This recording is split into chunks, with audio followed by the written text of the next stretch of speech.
You spent so much time under men whose darkness smudged your spirit so dirty that you became a coal miner, lying cold and uncomfortable inside of yourself, losing the lantern of esteem with each new trip to the surface.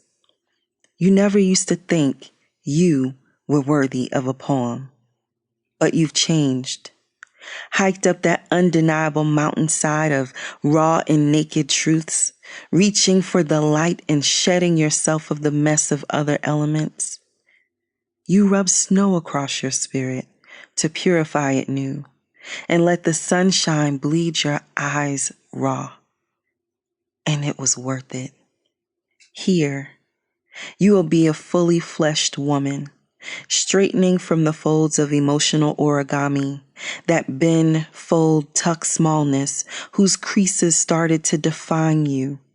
You, whose loudness of spirit sometimes made it too hard to sleep because your caged glory was shining too brightly in a dark room. You, the most beautiful stanza in the shortest poem. You, with the flawless brown skin and the golden halo of a pure aura. You, the most precious gift from a magnificent father to an unworthy earth. You, me, daughter of a king, who used to be a coal miner, a magician with sleight of hand, a juggler of fools, an artist of transformation. You, born new, rebaptized in Holy Ghost, Spirit of the divine, undefined, unleashed, untarnished, and unstoppable. I prayed for you. And here you are, reflected in my mirror, and simply you. So let's dive into the magical realm of unicorns and explore how they relate to the profound journey depicted in this poem, Coal Miner.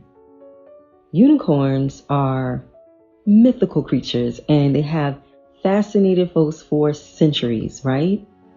I myself consider myself a unicorn. You may also consider yourself a unicorn.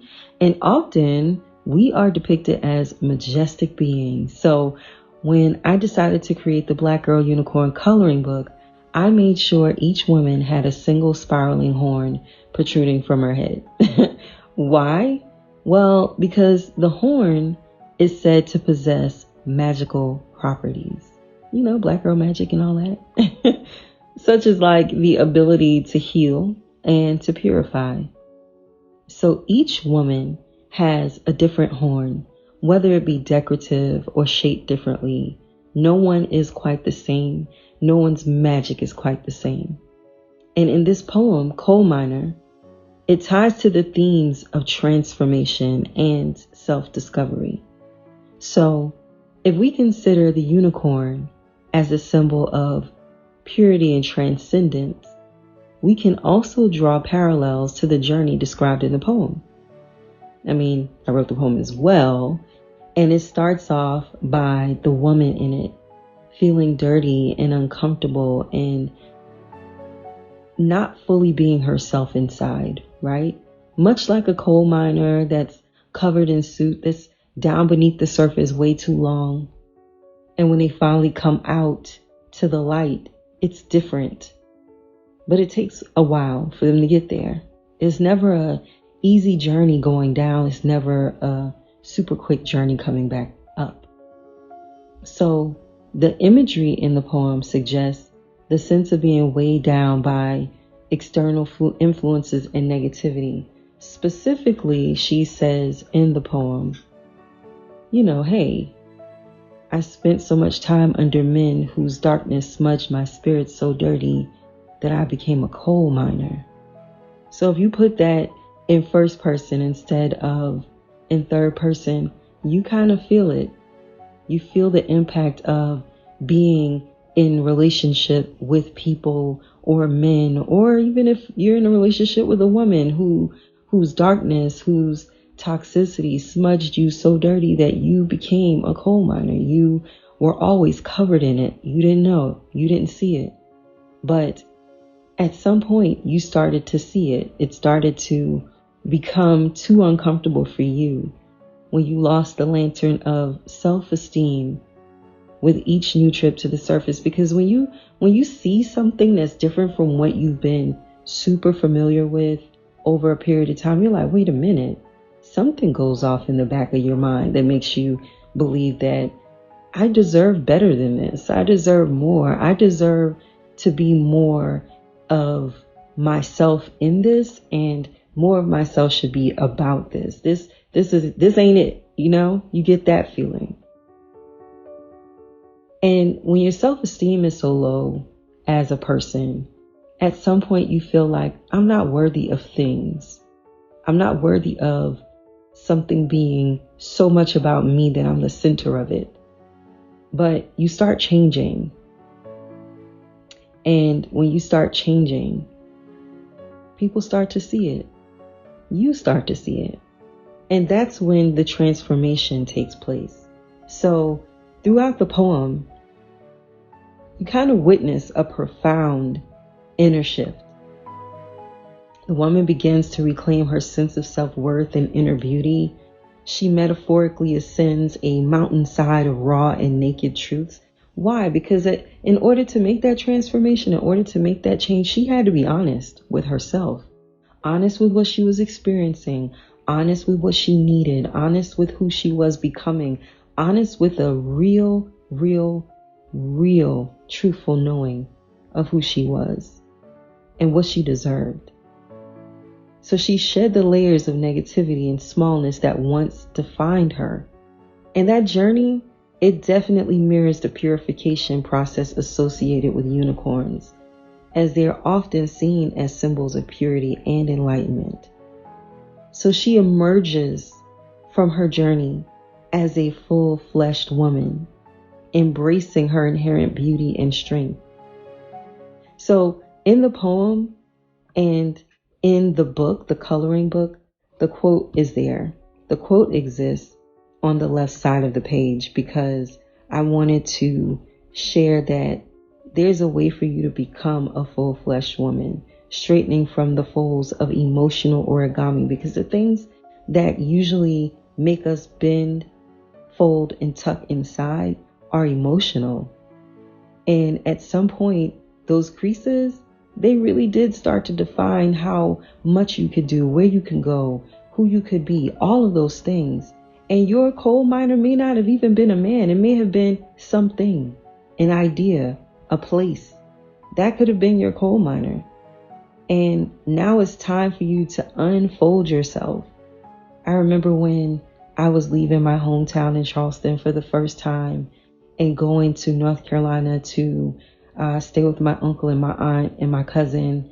And one of the biggest things that was so impactful for me was I got to get out.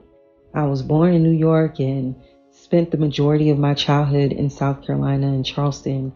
And my way of unfolding myself so that those creases didn't start to define me was to go and live with my uncle in a different place, in a different space, and start fresh and new. It was the same when I decided to leave again Charleston and go move to Atlanta and unfold myself again, because at some point, sometimes you're in a place that's so small that you are not allowed to grow outside of that smallness. So unfolding, untucking, uncreasing, redefining your layers and who you are. So we get to the transformation, right? Where it mirrors the mythical qualities of the unicorn, the purity, the strength, the resilience. And she emerges from that darkness of her past. And she's reborn and untarnished, just like the unicorn emerging from the depths of a legend, right? And now we realize who she is. You, whose loudness of spirit sometimes made it too hard to sleep because your caged glory was shining too brightly in a dark room. If you were in that space where the place you were in, like the location, the physical location, and everybody stopped and turned when you walked in the room, Or if you were that little girl who talked too much and made friends too easily and everybody always kind of flocked to your light, you're always that person.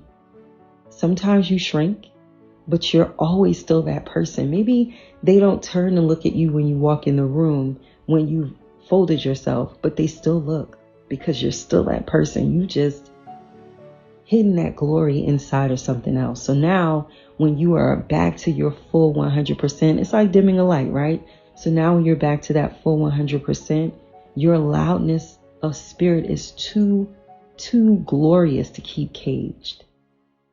You, the word you, Y-O-U, the most beautiful stanza in the shortest poem.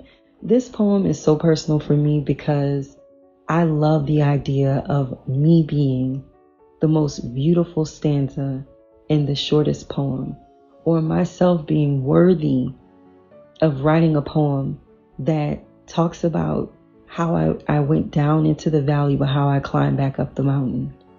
So you, with the flawless brown skin, you know what I'm saying? Flawless. It doesn't matter if you got a little pimple here or there. Flawless. Still flawless. You woke up like that. In the golden halo of a pure aura.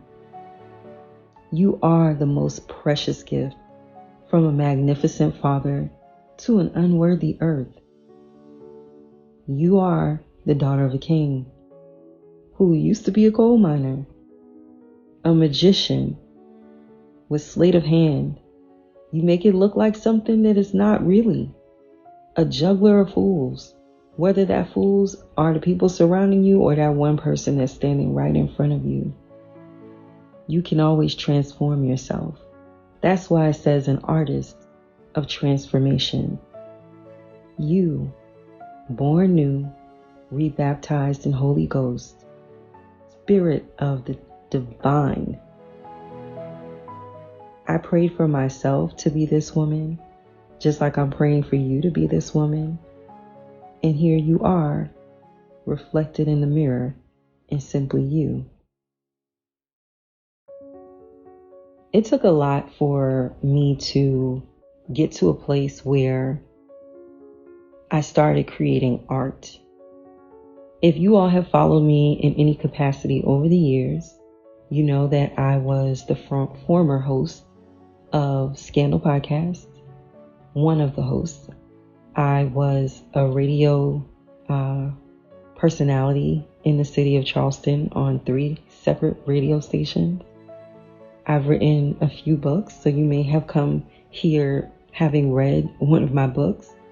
And I sell Black girl art, whether it is jewelry, so my art is on jewelry, whether it is the books that I write, whether it is the art that I draw in my art business, or the art that you see that is in the coloring books that I've created, or whether you've come here because I used to teach you graphic design or art.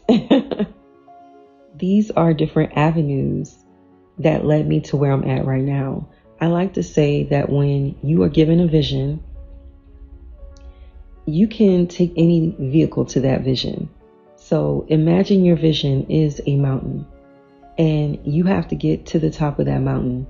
It doesn't matter if you drive a car, if you drive a motorbike, or if you swim, if you take a boat or a plane or a train. It doesn't matter how you get to the mountain. It doesn't matter the things that you use to climb the mountain, which are these different avenues of entrepreneurship that I pursued and dreams that I pursued. It doesn't matter as long as you get to the top.